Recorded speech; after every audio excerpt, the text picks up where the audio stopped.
staying with us. On to some national news now.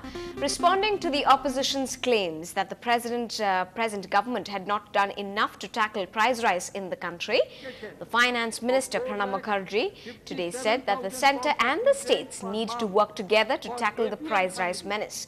Speaking in the Lok Sabha, he sought the help of all political parties, including the opposition, to introduce goods and service tax and revamp the PDS.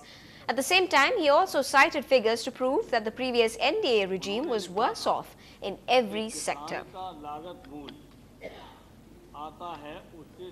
I'm a village boy. I studied up to class 10 in the lamp of kerosene. I used to commute my schools by walking in today's language, today's terminology, 10 kilometers every day. So I know the life of a villager. Therefore I knew it. But my sensitivity, don't ridicule my sensitivity. Well, a very emotional Pranav Babu there. Meanwhile, in the Rajya Sabha, leader of the opposition Arun Jaitley criticized the government and its allies. He said the government had not given any statement on the 2G spectrum scam yet. He also said that Tamil Nadu functioned like an island government. Jaitley added whether it was containing inflation or reducing prices, it was like a mirage for the government. Every ally is becoming a power center. Somebody sits in Kolkata, you can't discipline them.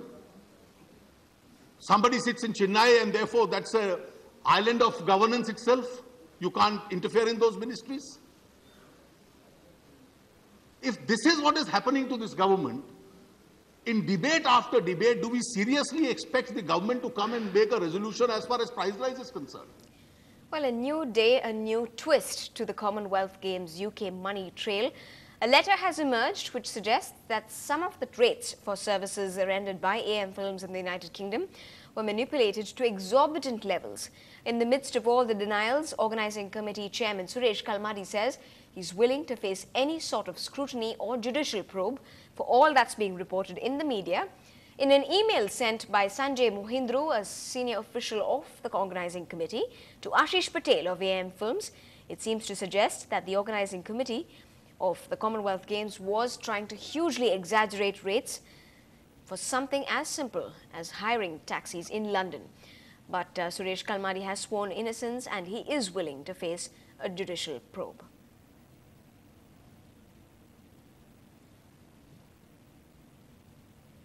And sports input editor with NDTV 24/7, Anusya Mathur, joined us and spoke to us about whether things are in fact looking up for the Commonwealth Games.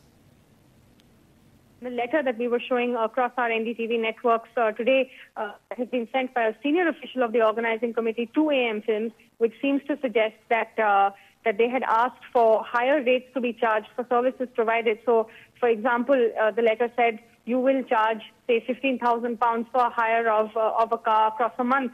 And so those are grossly inflated figures. That's the second charge of corruption, and that's the one that is likely to be addressed tomorrow. There is also the charge against the Delhi government, which is also a stakeholder in these games, that funds from the SC fund were diverted towards the games.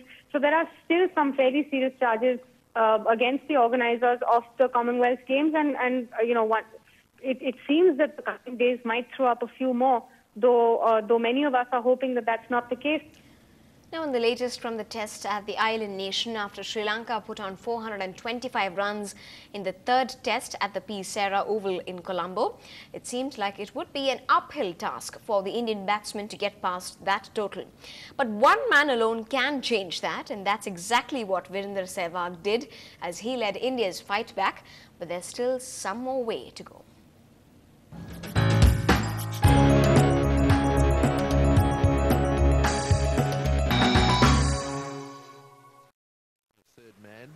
The wicket was helping the ball dance and Angelo Matthews failed to hit the right beat. Pragyan Ojha getting the reward with Matthews gone for 45.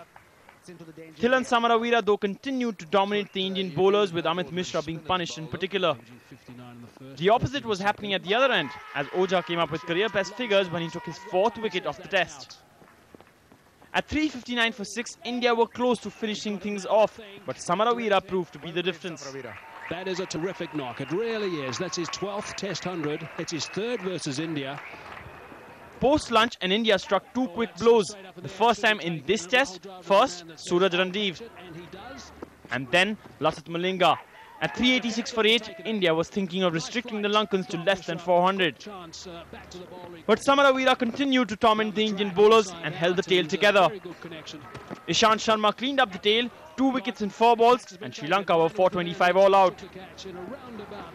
India needed to get to 500 and quickly. Virendra Sehwag clearly looking like the right man for the job.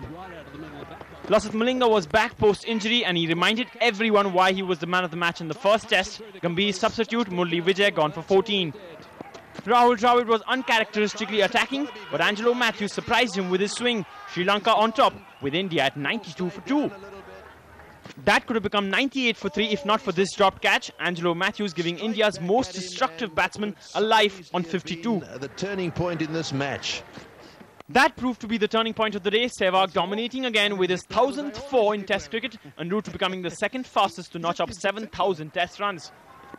With Sachin for support, Viru took India to 180 for 2 before bad light called off play. So, India still in with an outside chance, but clearly it all depends on these two men.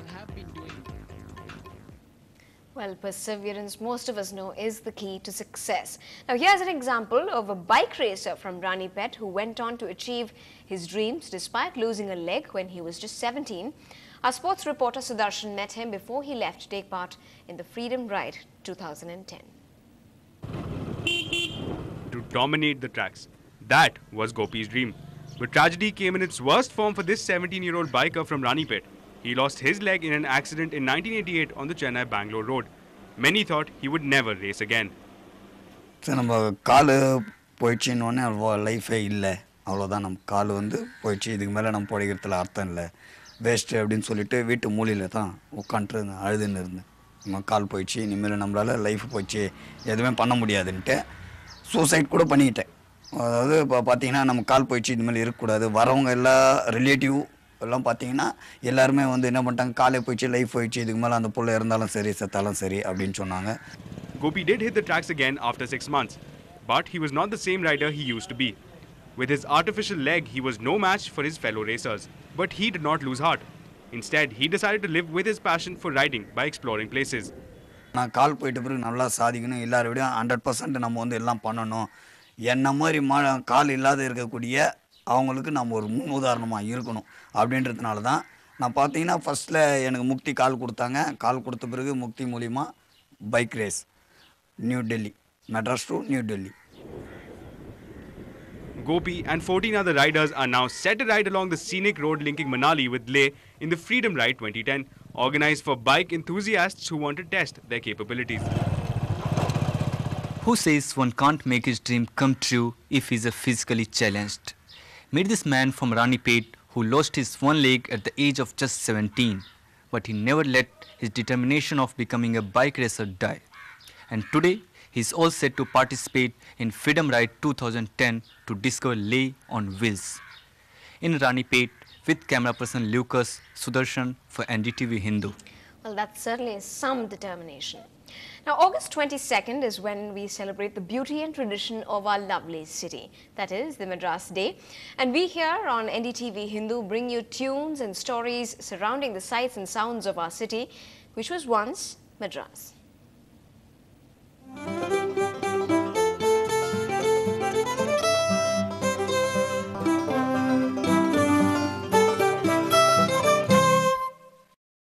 City was once almost synonymous to the famous Madi sari, the mother of all styles of draping the beautiful Indian sari. Our senior editor Radhika Iyer met 86-year-old Thillayamal, who is just one of the many parties keeping the tradition alive in Chennai.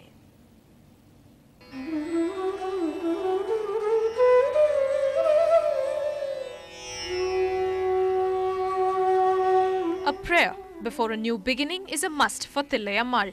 Even if it is a little interview for our camera, her prayer is not that the interview goes off well, but so that through the interview, the average Tamil woman realizes how graceful her attire is. Unlike a low-waist jeans, this elegantly wraps the waist. And who knows that better than this great-grandmother to 19 children?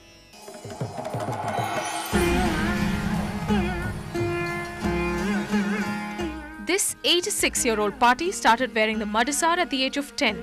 Did you say, oh, it's the most complicated attire? Well, this party's simple tip can make you fall in love with it.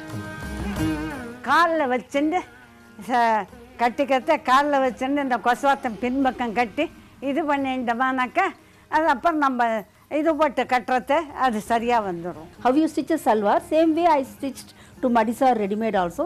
So that Madisar pudave, any devasam or any small festival, I just wear it in matter of 2 minutes.